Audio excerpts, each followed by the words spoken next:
چیزوں کو چھوڑ دیا، کسی نے حج کو پکڑ لیا اور چیزوں کو چھوڑ دیا، کسی نے کسی اور چیز کو لے لیا، دوسری ساری چیزوں کو غائب کر ڈالا اور یہ سمجھنے لگے کہ ہم اسلام پر ہیں اور اسلامی زندگی گزار رہے ہیں۔ اور کچھ لوگ وہ بھی ہیں کہ وہ صرف اتنا کرتے ہیں کہ اللہ کو مانتے ہیں، اللہ کے نبی پر اللہ کے نبی پر ایمان رکھتے ہیں، اللہ کی کتابوں کو مانتے ہیں اور اسی طریقے پر آخرت کو مانتے ہیں۔ یہ ماننے والی باتیں نظریاتی طور پر انہوں نے قبول کر لی، لیکن ان کی زندگی میں کسی قسم کا عمل موجود نہیں، عمل سے ان کی زندگی خالی ہے، نہ نماز ہے ان کی زندگی میں، نہ روزہ ہے ان کی زندگی میں، نہ زکات ہے ان کی زندگی میں، نہ حج و عمرہ ہے ان کی زندگی میں، نہ حلال و حرام کی تمیز ہے ان کی زندگی میں، نہ ان کی معاشرتی زندگی اسلام کے مطابق ہے۔ ساری چیزوں کو ٹھپ کر دیا، صرف اتنا کر لیا کہ عقیدے کے لحاظ سے ایمان کو قبول کر لیا اور مان لیا۔ یہ بھی ایک جز ہوا اسلام کا، ساری چیزوں کو انہوں نے ختم کر ڈالا۔ یہ ہے آج کی ہماری اسلامی زندگی کا حاصل۔ کسی نے کچھ کو لیا ہے اور بیشتر لوگوں نے بیشتر چیزوں کو چھوڑ دیا اور جس کو لے لیا وہ سمجھ رہا ہے کہ بس میں بڑا پکا وہ سچا مسلمان ہوں اور میرے جیسا کوئی نہیں۔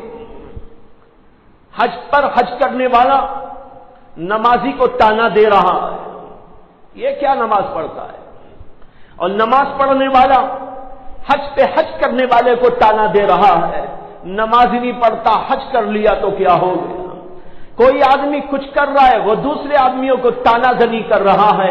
اس طریقے پر ہے، ایک آدمی دوسرے آدمی پر تانا کس رہا ہے، اور حقیقت یہ ہے کہ ہر آدمی کچا ہے اور بہت ساری اسلامی چیزوں کو چھوڑا ہوا ہے۔ سنا تھا ایک لطیفہ کہ ایک جگہ پر ہاتھی آیا تھا، ہاتھی والے نے ہاتھی کو گھماتے گھماتے ایک علاقے میں لایا اور وہاں رہتے تھے کچھ اندھے لوگوں کے درمیان میں شہرت ہوئی۔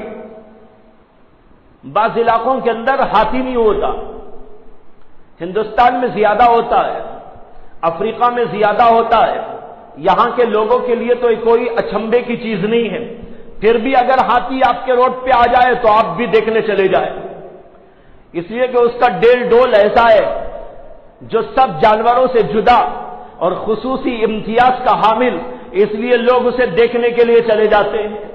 اگرچہ دیکھے ہوئے لوگ ہیں پھر بھی دیکھنے کو چلے جاتے ہیں، اور جن علاقوں میں یہ ہوتا ہی نہیں اور کبھی کبھی آ جائے اور جن لوگوں نے اس کو کبھی دیکھا ہی نہیں ہو وہ تو ضرور جا کے دیکھتے ہیں۔ اس پر مجھے درمیان میں ایک قصہ یاد آ گیا۔ امام مالک جو بڑے معروف امام گزرے ہیں، 4 اماموں میں ان کا بھی ایک نام ہے، امام مالک بن انس رحمت اللہ علیہ۔ ایک بار وہ درس دے رہے تھے حدیث پاک کا اور بہت سارے طلبہ ان کے سامنے بیٹھ کر درس حدیث لے رہے تھے۔ اتفاق سے ان کے درس کے عین موقع پر باہر سڑک پر ہاتھی آیا، کوئی ہاتھی دکھانے والا، ہاتھی کو گھمانے والا ہاتھی لے کر وہاں پہنچ گیا۔ لوگوں میں شور ہونے لگا، ہاتھی ہاتھی ہاتھی۔ تو یہاں جو طلبہ بیٹھے ہوئے تھے وہ بھی کبھی ہاتھی کو دیکھے نہیں تھے، اس لیے کہ عرب میں ہاتھی نہیں ہوا کرتا اور وہاں اونٹ زیادہ ہوتے ہیں۔ علاقے میں اللہ نے بعض جانوروں کو خصوصیت سے پیدا کیا ہے، یہ جانور عرب کے علاقوں میں نہیں ہوا کرتا، اسی لیے عربی زبان کے اندر ہاتھی کے لیے کوئی لفظ بھی نہیں ہے، اس لیے کہ جب ہاتھی نہیں ہوتا عرب کے ہاں تو عرب والے اسے استعمال ہی کیا کریں، اس لیے کہ ان کے سامنے وہ چیز ہی نہیں۔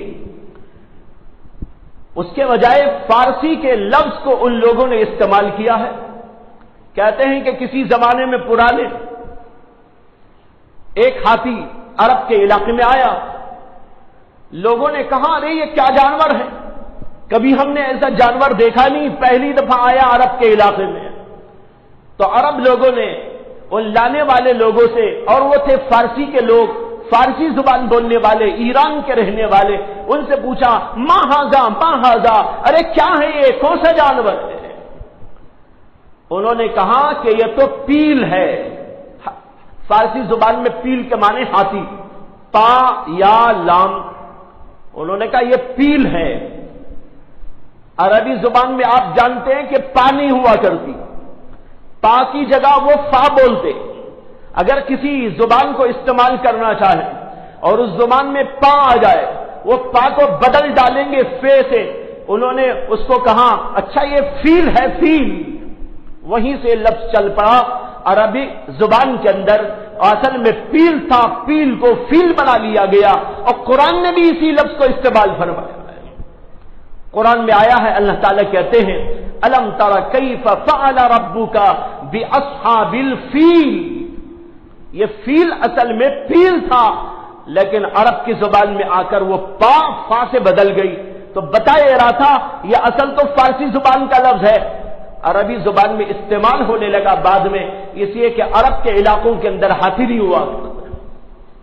تو امام مالک درس دے رہے تھے، عین درس کے موقع پر ہاتھی کی، ادھر سے ہاتھی کا آنا ہوا، لوگوں میں شور ہوا، تو جو طلبہ بیٹھے ہوئے تھے پڑھ رہے تھے ان کو بھی بڑا شوق ہوا کہ ہم کو بھی جا کے دیکھنا چاہیے کہ ہاتھی کیسا ہوتا ہے۔ جتنے طلبہ تھے سب وہ سارے کے سارے نکل کر باہر چلے گئے اور درس کو انہوں نے چھوڑ دیا، لیکن ایک شاگرد امام مالک رحمت اللہ علیہ کے سامنے بیٹھے رہے، وہ ہاتھی دیکھنے کے لیے نہیں گئے۔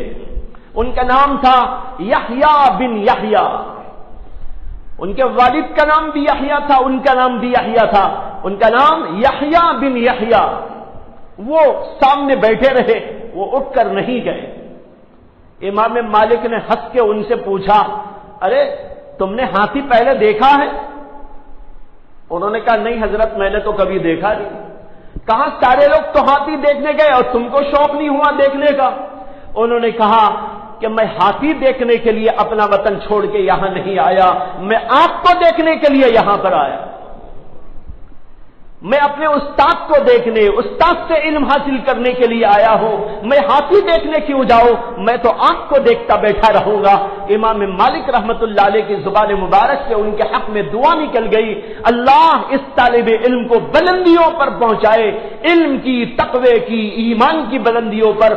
اللہ نے دعا قبول فرمائی، یہاں تک کہ آج امام مالک کی جو کتاب معطا کے نام سے دنیا میں مشہور ہے، حدیث پاک کی کتاب، وہ کتاب آئی ہے ہمارے پاس تو انہی کے واسطے سے پہنچی ہوئی۔